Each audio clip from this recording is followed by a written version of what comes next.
friends, this is Mrs. C, and welcome to my reading circle.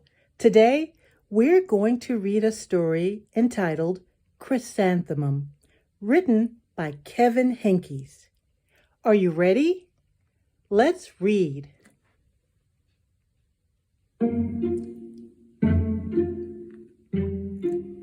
The day she was born was the happiest day in her parents' lives. "She's perfect," said her mother. "Absolutely," said her father, and she was. She was absolutely perfect. "Her name must be everything she is," said her mother.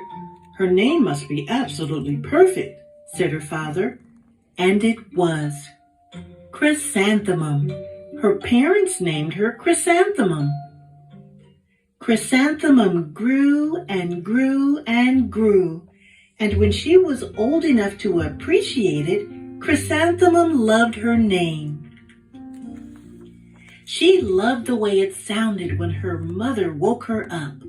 She loved the way it sounded when her father called her for dinner.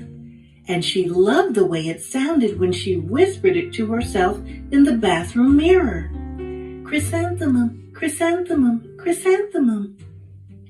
Chrysanthemum loved the way her name looked when it was written with ink on an envelope. She loved the way it looked when it was written with icing on her birthday cake. And she loved the way it looked when she wrote it herself with her fat orange crayon. Chrysanthemum, chrysanthemum, chrysanthemum. Chrysanthemum thought her name was absolutely perfect. And then she started school. On the first day, Chrysanthemum wore her sunniest dress and her brightest smile.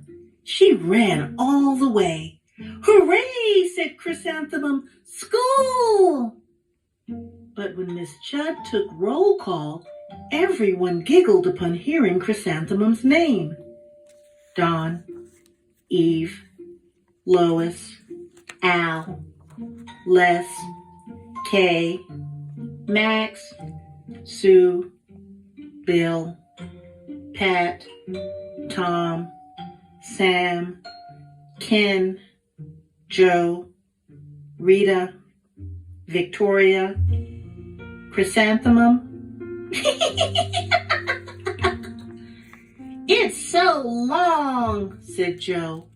"It scarcely fits on your name tag," said Rita, pointing. "I'm named after my grandmother," said Victoria. "You're named after a flower." Chrysanthemum wilted. She did not think her name was absolutely perfect.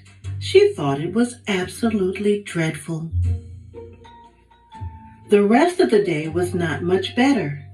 During nap time, Victoria raised her hand and informed Miss Chudd that Chrysanthemum's name was spelled with 13 letters.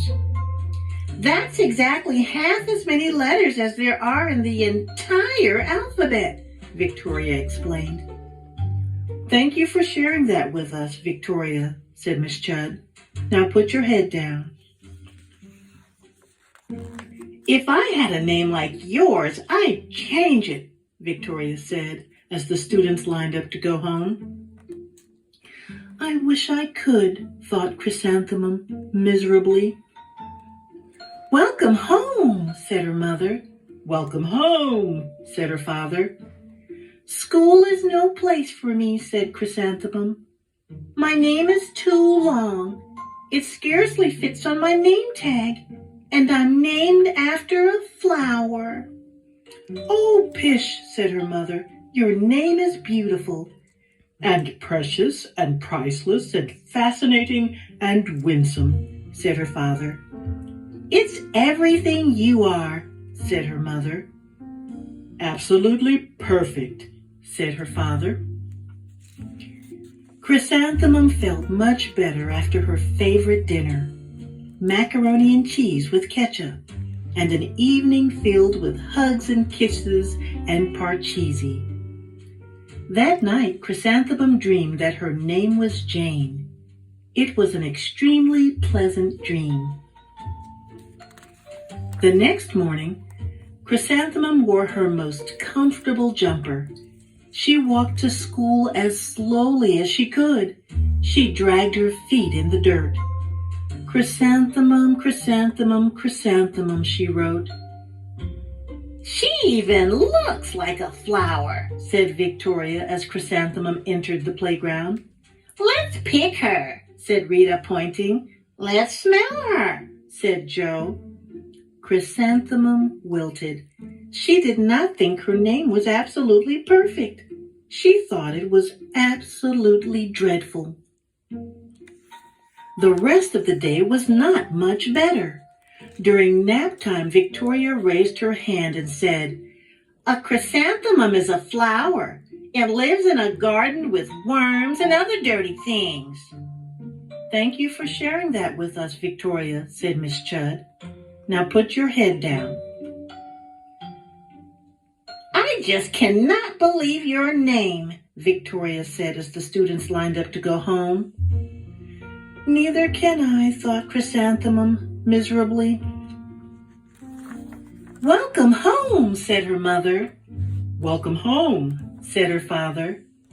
"School is no place for me," said Chrysanthemum. "They said I even look like a flower. They pretended to pick me and smell me." "Oh, pish," said her mother. "They're just jealous." "And envious and begrudging and discontented and jaundiced," said her father.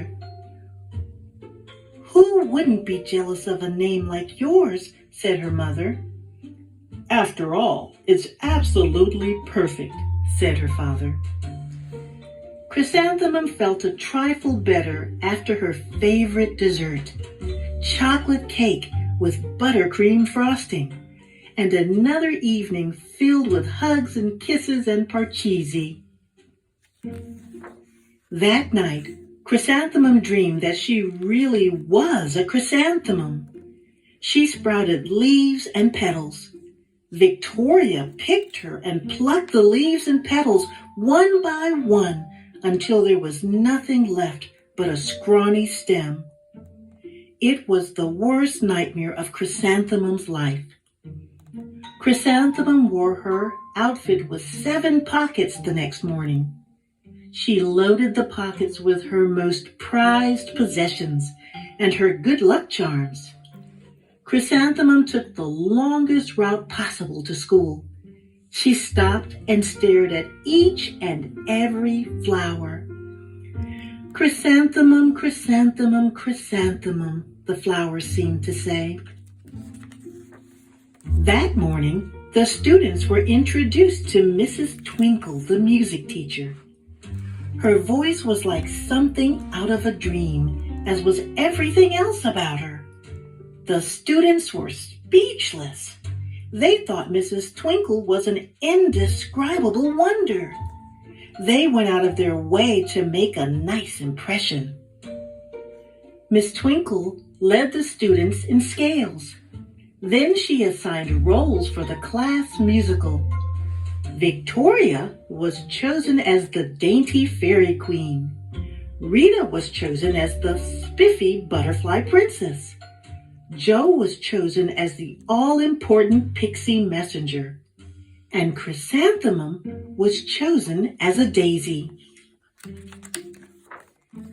"Chrysanthemum's a daisy, chrysanthemum's a daisy," Joe, Rita, and Victoria chanted, thinking it was wildly funny.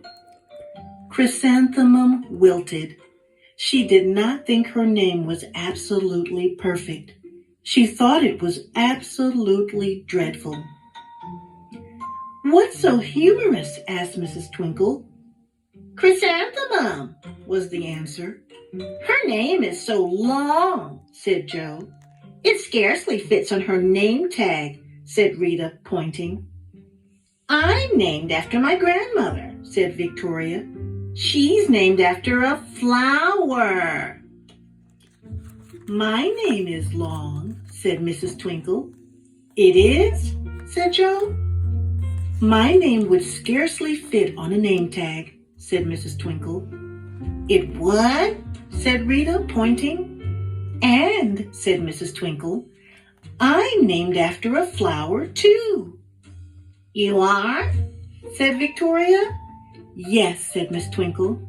My name is Delphinium, Delphinium Twinkle, and if my baby is a girl, I'm considering Chrysanthemum as a name. I think it's absolutely perfect. Chrysanthemum could scarcely believe her ears. She blushed, she beamed, she bloomed. Chrysanthemum, chrysanthemum, chrysanthemum. Joe, Rita, and Victoria looked at Chrysanthemum longingly. Call me Marigold, said Joe. I'm Carnation, said Rita, pointing. My name is Lily of the Valley, said Victoria. Chrysanthemum did not think her name was absolutely perfect. She knew it. Epilogue. Overall, the class musical was a huge success. Chrysanthemum was absolutely perfect as a daisy. Victoria made the only mistake. She completely forgot her lines as the dainty fairy queen. Chrysanthemum thought it was wildly funny, and she giggled throughout the entire dance of the flowers. Eventually, Miss Twinkle gave birth to a healthy baby girl, and of course, she named her Chrysanthemum. The end.